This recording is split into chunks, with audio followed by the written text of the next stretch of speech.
What up, y'all? It's your boy, Mr. Downtown Ray Melo. You're listening to the Entertainment Report on iHeartRadio, live from Dubai for Tuesday, September 17, 2019, delivering some major stories and trends going on in the world of entertainment and beyond. You can follow the show on Facebook, Twitter, or Instagram. Facebook.com/The Entertainment Report with Ray Melo, that's RAYMELO, on Twitter at The Enter Report, or on Instagram at The Entertainment Report. You can listen to the show anytime you want on iHeartRadio. Just go to iHeart.com or the iHeart phone app, search for The Entertainment Report, and it'll take you to the page. The cast of Zombieland Double Tap, including Emma Stone, Woody Harrelson, Jesse Eisenberg, and Abigail Breslin, gathered for a special behind-the-scenes video to discuss the upcoming sequel.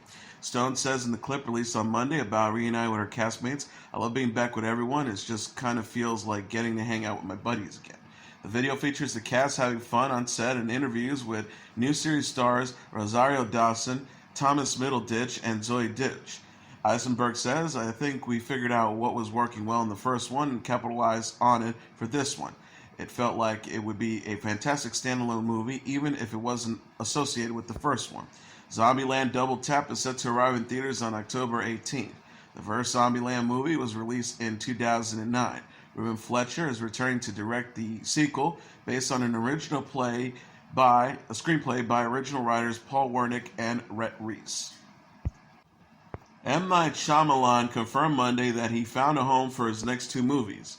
Shyamalan tweeted, "When you write spec screenplays for a living, it can be very scary. It exists with constant uncertainty as mores and tastes change over time. When you have partners who push you to break boundaries and try daring things, you don't let go of them." At Universal Picks. Deadline confirmed that the as of yet untitled thrillers will be released on February 26, 2021 and February 17, 2023. Universal Pictures President Peter Kramer said in a statement, "M. Night Shyamalan continues to create exciting, highly original stories that keeps global audiences on the edge of their seats. There's no one like him. He is a master filmmaker working at the height of his powers, and we are honored that he was once again chosen Universal to be the home for his next two incredible projects." No casting or plot details for the movies have been released. Shyamalan's other credits include Unbreakable, The Village, Lady in the Water, Signs, The Visit, and Glass. His suspense series Servant is scheduled to debut soon on Apple TV. Christie Brinkley's daughter, Sailor Brinkley Cook, will replace the model in Dancing with the Stars Season 28. ABC News confirmed Monday that Brinkley Cook, 21, will take her mom's place in the ABC reality competition due to Brinkley's recent injury. Brinkley, who's 65, broke her arm during rehearsals and required surgery on her wrist and arm. Brinkley jokingly said in a statement, "Showbiz is all about getting a break, and Sailor and I both got one on Dancing with the Stars this season. Sailor joined the cast when I got mine. Ouch, somebody stop me, it hurts to laugh." Brinkley Cook is racing to learn her mom's routine ahead of the season 28 premiere Monday night. She told Good Morning America, "I'm doing this for my mom. I just want to make her happy, make her proud. She loves doing this, she loves dancing, and she loves performing.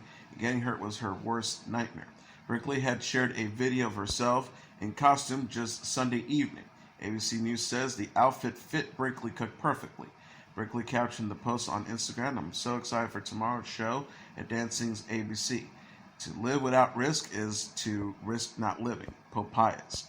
Brinkley Cook, who is a burgeoning model who appeared with Brinkley and sister Alexa Ray Joel in the 2017 issue of Sports Illustrated swimsuit issue.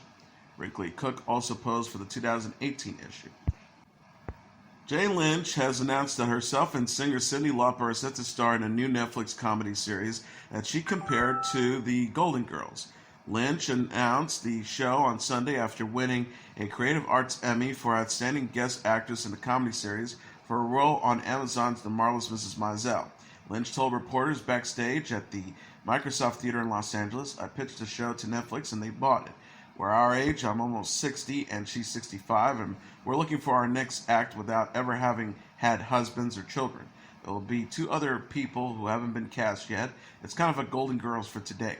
Writer and comedian Carol Leifer posted on Facebook in July that she was running a new half-hour comedy program with Lynch and Lauper. Leifer wrote at the time, "A writer's dream to work with these two legends. Can't wait to see where we land." Lynch is best known for starring in Glee along with Party Down and Two and a Half Men. Lauper had guest appearances on Magnum P.I., Bones, and Mad About You. Former Law & Order SVU co-stars Mariska Hargitay and Christopher Meloni had a friendly reunion. Hargitay, who still stars in the NBC series, shared a slideshow of photos Sunday on Instagram with Meloni, who left the show after season 12. Hargitay and Meloni were all smiles as they enjoyed a meal together. The pair wore printed shirts, with Hargitay in a floral dress and Meloni in paisley. Hargitay captioned the post, "Sunday night dinner." Hargitay plays Lieutenant Detective Olivia Benson on Law & Order SVU, which returned for its 21st season, September 26. Meloni played Detective Elliot Stabler in the show's first 12 seasons. Law & Order SVU showrunner Warren Leight recently told E! News he hopes Meloni will return as Stabler at some point. Leight says, "As long as the show is running, I feel like we do someday. I would hope to see him again. I don't know how, I don't know when, but the fans and Benson and Stabler are owed that." Season 21 will make Law & Order SVU the longest-running scripted drama in television history. The season will feature Modern Family star Errol Winter as a guest star.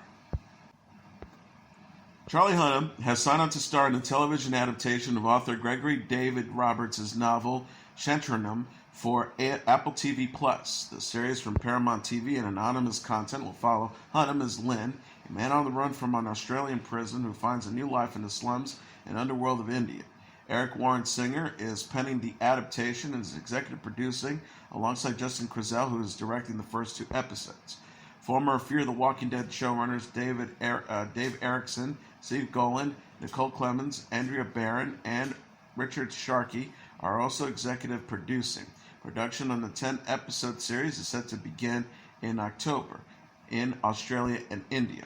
Paramount TV and anonymous content won a bidding war for the rights of Shantaram in 2018, along with Roberts' sequel novel titled The Mountain Shadow. Hunnam is best known for starring in FX's Son of Anarchy. He has also starred in films such as The Lost City of Z, Netflix's Triple Frontier, Pacific Rim, and King Arthur: Legend of the Sword. Apple TV+, Apple's upcoming streaming service, is set to launch on November 1st. The morning show, starring Jennifer Aniston, and C, starring Jason Momoa, will also be on the service. The Kingkiller Chronicle series is no longer in development at Showtime. The Hollywood Reporter said Showtime has released a series featuring writer and composer Lin-Manuel Miranda as creative producer back to Lionsgate Television. Showtime has shared plans for the Kingkiller Chronicles in October 2017 following multiple outlet bidding wars. Lionsgate Television is now shopping the fantasy drama to other companies, which reportedly include Apple. Variety says Showtime released the series for financial reasons. The network has a TV adaptation of the Halo video game series starring Pablo Schreiber in the works. The Kingkiller Chronicle is a series. It's part of Lionsgate's Envision franchise of a movie, TV show, and a video game based on Patrick Rothfuss's book series of the same name.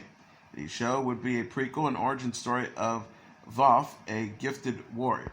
John Rogers is writing the pilot and will serve as a showrunner on the TV series. Rogers will executive produce with Miranda, who will also compose music for the series.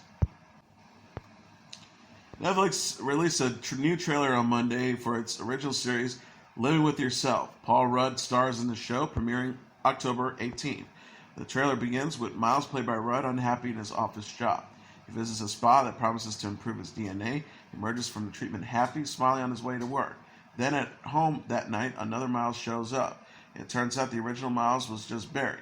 He escaped and returned to find the improved Miles living his life. Miles battles himself physically and intellectually, with the improved Miles correcting his Dr. Jekyll, Mr. Hyde references.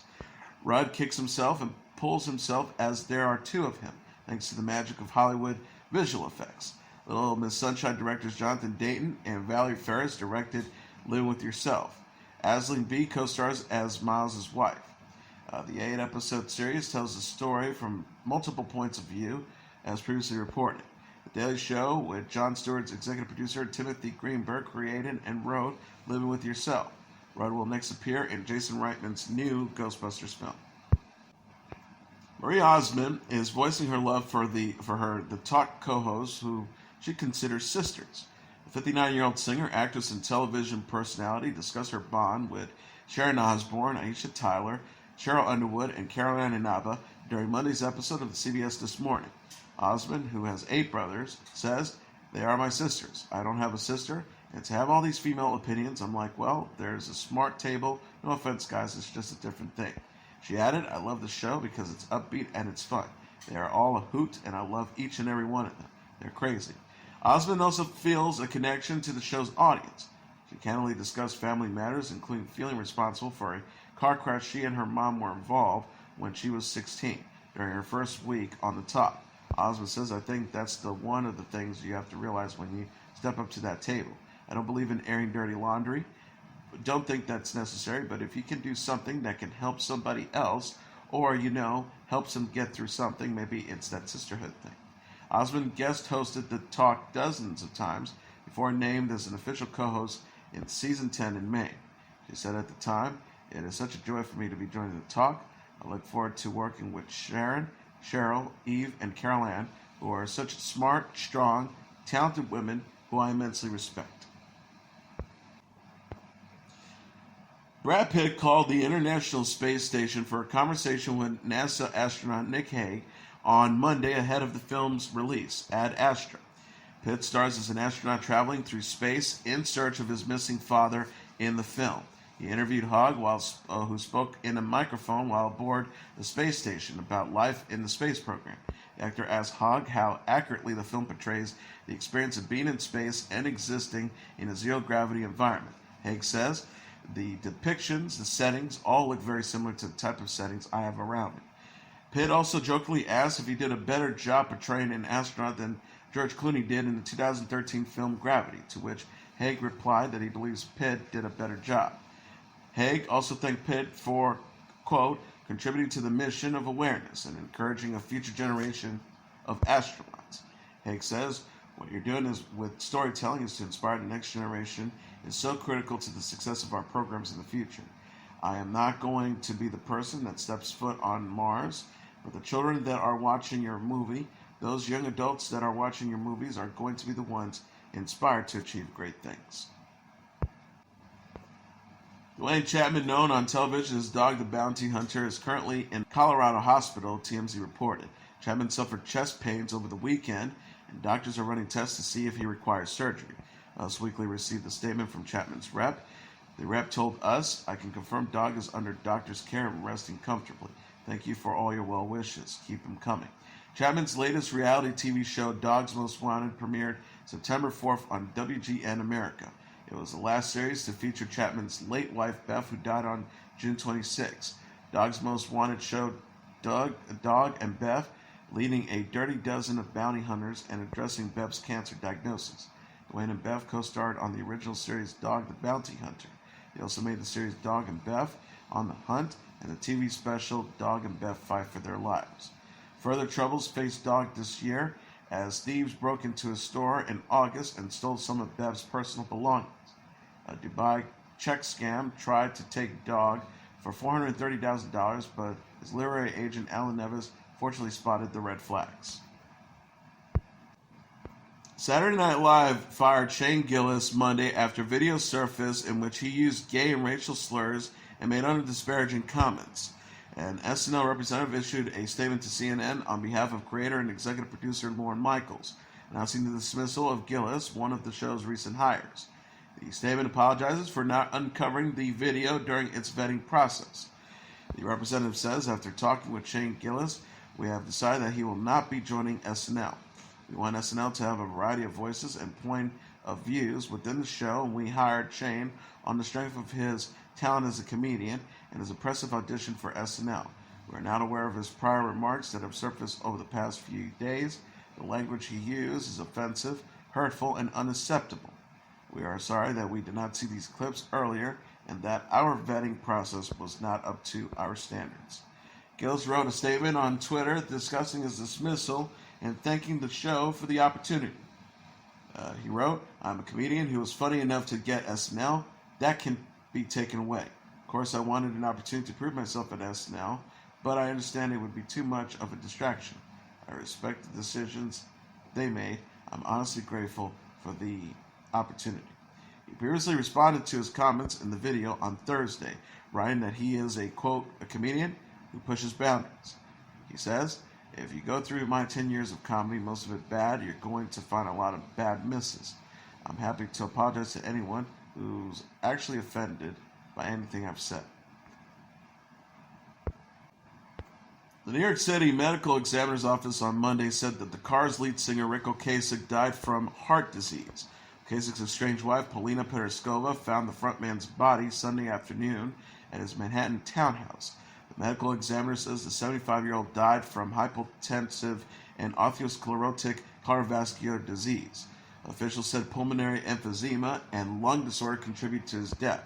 It is unclear how long Ocasek had heart disease. The Cars was a new wave group known for their 1970s and 80s hits Drive, Let's Go, My Best Friend's Girl, Good Times Roll, Just What I Needed, Magic, You Might Think, and Bye Bye Love. The band was inducted into the Rock and Roll Hall of Fame last year. Jason Aldean will embark on a new tour in January. The 42-year-old country music star announced plans for his We Back tour on Monday. Aldean will tour with Morgan Wallen, Riley Green, and DJ Silver in 2020. The tour begins January 30th in Columbia, South Carolina, and currently ends March 14th in St. Paul, Minnesota. Tickets go on sale on Friday. Aldean tweeted, Jason Aldean's We Back tour kicks off in January with special guests at Morgan Wallen, at Riley Green Music, and at DJ Silver 1. The We Back tour is named after Aldean's new single of the same name. The song is the first to debut from Aldean's forthcoming ninth studio album, Tal 9, which is scheduled to release on November 22nd. Aldean sent in a statement about the album this month. Early on, I always thought if we ever got to make 9 albums, I'm going to call it 9. It was my baseball number growing up. It was just kind of always been my lucky number. I remember cutting the first album and thinking there's forever away, and now here we are. Aldean's most recent album, Rearview Town, was released in April 2018. Netflix acquired the global streaming rights for the classic comedy series Seinfeld, with the show set to arrive on the platform in 2021. Netflix made the deal with Sony Pictures Television, which controls the distribution of Seinfeld. The agreement keeps the show exclusively on Netflix for 5 years. The streaming service will also offer Seinfeld for the first time in 4K resolution. All 180 episodes of Seinfeld currently appears on Hulu, with that deal first reported in 2015, ending in 2021. Amazon holds the streaming rights internationally, but those will be required by Netflix. Seinfeld originally ran for 9 seasons on NBC from 1989 to 1998. It follows the misadventures of Jerry Seinfeld and his friend George, played by Jason Alexander, Elaine, played by Juliana Dreyfus, and Kramer, played by Michael Richards, in New York City. Seinfeld, who created the show with Larry David, also had his interview series, Comedians in Cars Getting Coffee, set up at Netflix. NBC released a trailer for the 7th season of The Blacklist on Friday. The James Spader drama returns October 4th at 8 p.m. on NBC. Season 6 ended with Raymond Reddington, played by Spader, visiting his former lover, Katerina Rostova, played by Leah Robbins, who injected him with a syringe and kidnapped him. The trailer begins with that scene. Once the FBI gets word Red is missing, Elizabeth Keene, played by Maggie Boone, questions people about Red's whereabouts. They only tell her about a Russian, but she knows that can only mean Katrina. Back in Katrina's hideout, Red is chained up with a blood bag draining his fluids. Katrina is confident she can make Red talk. Red is normally the one in control. Even in captivity, Red could play games with the authorities. That's how his relationship with Keene and the FBI and find all the dangerous names on his blacklist began. Katerina has shown up on the blacklist before in flashbacks. Laurie Verby played the young Katerina, a KGB agent who crosses paths with Red and was involved with Keene's father. Spader has earned 2 Golden Globe nominations for his portrayal of Red Reddington. The Blacklist stunt coordinator Court Hesser won an Emmy in 2014 and nominations from 2015 to 2019.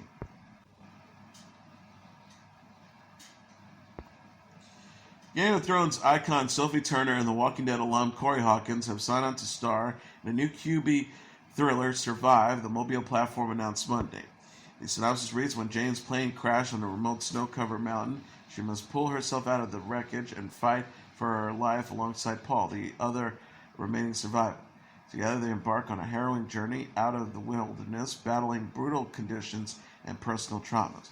Mark Pellington, whose credits include Arlington Road and Mom F Prophecies, has already begun directing the screenplay of Alex Murrell's novel. Turner said in a press release, "I couldn't be more honored to portray the role of Jane in Survive for Quibi. She's a complex character fighting against all odds to not only save her life, but also to find her source of strength and courage. I only hope that this can impact anyone struggling with self-worth and to understand that they are braver than they know and to seek the support they need." Quibi is a streaming service created specifically for mobile devices. Boston Austin actors Gemma Arterton and American Hustle alum Alessandro Nivola are set to star in the three-part BBC FX adaptation of the 1939 novel Black Narcissus. The network announced on Monday. Amanda Coe wrote the retelling of Rumer Gooden's iconic tale of sexual repression and forbidden love. Charlotte Brutus Christensen is directing the project, which will star Aisling Franceschi, Anna Rigg, Jim Broadbent, Gina McKee, Rosie Cavalario, Patsy Fernan, Karen Bryson, and Deepika Kumar. Coe said in a statement, "I'm thrilled to be adapting Black Narcissus for BBC One. It's truly an extraordinary love story, as well as a brilliantly unsettling piece of 20th century Gothic about the powers of a place to get under your skin and the dangers of refusing to learn from history." The film is slated to start in October in Jumpson Nepal and Pinewood Studios in Britain. Aaron Carter canceled the remainder of his fall-winter tour amid his battle with mental health issues. The 31-year-old singer canceled several shows in a tweet Monday after going public about his mental health diagnosis last week. Carter will perform Friday at Pettitcatch, Kentucky, and Saturday at South Haven, which is the greater Memphis area in Mississippi, before cutting his tour short. He was to perform shows into January 2020. He says, "I appreciate the love and efforts from my supporters, but after my next two shows coming up in Kentucky and Missouri, and after I fly to Vancouver to do the toy drive, which I am donating 400 toys and over 1K of fan donations, I'm canceling the rest of my shows for the remainder of the year." He added, "I have to put my health first, and I hope you can all understand how much I need this time to heal and recharge my batteries. I love you, stay strong, stay healthy, and just know I'll be back next year ready to go. But as a man, this is what I need to do to have some peace." Carter had discussed his mental health issues during a two-part episode of The Doctors last week. He says, "The official diagnosis is that I suffer from multiple personality disorders, schizophrenia, acute anxiety, and manic depression." Carter said he prescribed Xanax, Zyricol, gabapentin, hydroxide, trazodone, and omeprazole to manage his condition, and showed a Ziploc bag full of pills of bottles on the show. He says, "This is my reality. Hi, I have nothing to hide." Carter, the younger brother of Backstreet Boys member Nick Carter, came to fame as a singer and actor as a child. He later appeared as a contestant on Dancing with the Stars Season 9. NBC announced on Monday that Taylor Swift is returning to The Voice as the mega mentor. The Voice returns September 23rd at 8 p.m. A video shared on The Voice, Instagram, and Twitter shows Blake Shelton and John Legend sitting outside a trailer talking about a new superstar joining the show. They act like they don't have no idea who could it be, and then Swift emerges from her trailer and says hi. They greet her and have the realization that Swift is joining The Voice. Swift will work with coaches Legend, Shelton, Kelly Clarkson, and Gwen Stefani and their singers to prepare them for the knockout round, according to an NBC press release. Swift served as a mega mentor on Season 7 of The Voice and performed her single Me with Brendan Urie on the Season 16 finale. The coaches will still choose the winners of the knockout rounds to determine who will make it to the live performance shows. This season, The Voice only gives each coach one chance to steal singers who the coaches do not select. Lover, Swift's seventh studio album, released last month. Write this down. For the title track. Her mega mentor credentials include 10 Grammys, 23 American Music Awards, 23 Billboard Music Awards, and 400 total career awards. And as your entertainment report for Tuesday, September 17th, 2019, I'm your hostess today on Terry Melo. I'll be back tomorrow to deliver some major stories and trends going on in the world of entertainment and beyond. You can follow the show on Facebook, Twitter, or Instagram. Facebook.com/The Entertainment Report with Ray Melo. That's RAYMELO. On Twitter at The Enter Report, or on Instagram at The Entertainment Report. You can listen to this episode or any previous episodes of The Entertainment Report anytime you want on iHeartRadio. Just go to iHeart.com or your iHeart phone app, search for The Entertainment Report, and it'll take you to the page. Good night, and God bless you all.